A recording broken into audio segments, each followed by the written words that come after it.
Audiolib présente Fabricant de larmes, tome 1, de Erin Doom, traduit de l'italien par Claire Berthollet, lu par Claire Barada.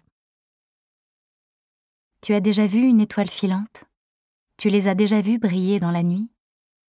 Elle était comme ça, rare, minuscule et puissante, avec un sourire lumineux, même quand elle tombait. Le vent soufflait ce matin, courbant les brins d'herbe et nettoyant le ciel. L'air était limpide et frais, comme une lessive senteur citron. Dans notre région, février était toujours doux. Devant moi, l'ombre de Rigel glissait sur le bitume comme une panthère de plomb en fusion.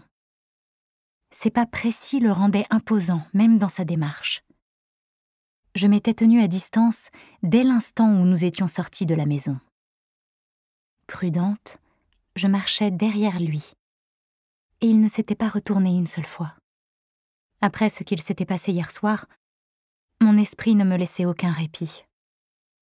J'étais allée me coucher avec sa voix dans la tête, et lorsque je m'étais réveillée, je la sentais vibrer dans mon ventre.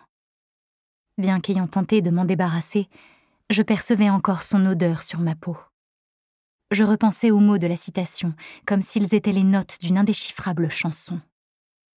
Plus j'essayais de comprendre la mélodie que produisaient les gestes de Rigel, plus je m'enlisais dans ses contradictions. La seconde d'après, je percutais son dos, laissant échapper un petit cri. Je ne m'étais pas aperçue qu'il s'était arrêté. Je portais la main à mon nez, tandis qu'il m'observait d'un air agacé par-dessus son épaule. « Désolée », lâchai-je.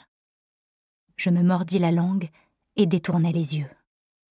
Je ne lui avais pas encore adressé la parole depuis hier soir, et devoir le faire à cause de ma maladresse me mortifia. Rigel se remit à marcher, et j'attendis qu'il s'éloigne pour lui emboîter le pas. Peu après, nous traversâmes le pont qui enjambait le fleuve. Il était ancien, c'était l'une des premières constructions de la ville. La seule, aussi, que j'avais reconnue de loin le jour de notre arrivée. Des ouvriers y effectuaient des travaux, et je compris pourquoi Norman se plaignait tous les jours d'arriver en retard au travail. Nous étions devant l'entrée du lycée lorsque je remarquai quelque chose sur le bord de la route. Une chose capable de faire vibrer une corde à la fois ténue et profondément ancrée en moi, et de remuer mon âme d'enfant.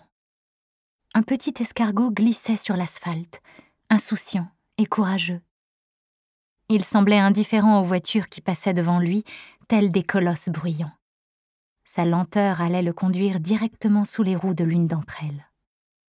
Aussi, je ne pris même pas le temps de réfléchir et courus dans sa direction. Je ne comprendrai jamais ce qui me prenait dans ces moments-là. Pourtant, j'étais peut-être davantage moi-même que lorsque je faisais semblant d'être comme tout le monde. C'était une nécessité pour moi d'aider des créatures aussi petites. Un élan du cœur. Je descendis du trottoir pour le ramasser avant qu'il ne soit tué. Malgré mes cheveux qui me tombaient sur les yeux, je vis qu'il était entier, et ne pus retenir un sourire. « Je te tiens », murmurai-je. Je m'aperçus trop tard de ma bêtise en entendant le vrombissement d'un moteur. Une voiture arrivait à toute vitesse dans mon dos, et mon cœur remonta dans ma gorge. Je n'eus pas le temps de me retourner, je me sentis tirer avec force sur le trottoir, tandis qu'un coup de klaxon furieux résonnait tout près de moi. Une main serrait mon pull à la hauteur de l'épaule. Lorsque je croisais le regard qui pesait sur moi, je cessais de respirer. Rigel m'observait, la mâchoire crispée et les yeux acérés comme des lames d'acier. Il me lâcha brusquement, presque avec dégoût, et la partie désormais déformée de mon pull retomba sur mon épaule. « Merde !» gronda-t-il entre ses dents. « Mais où as-tu la tête ?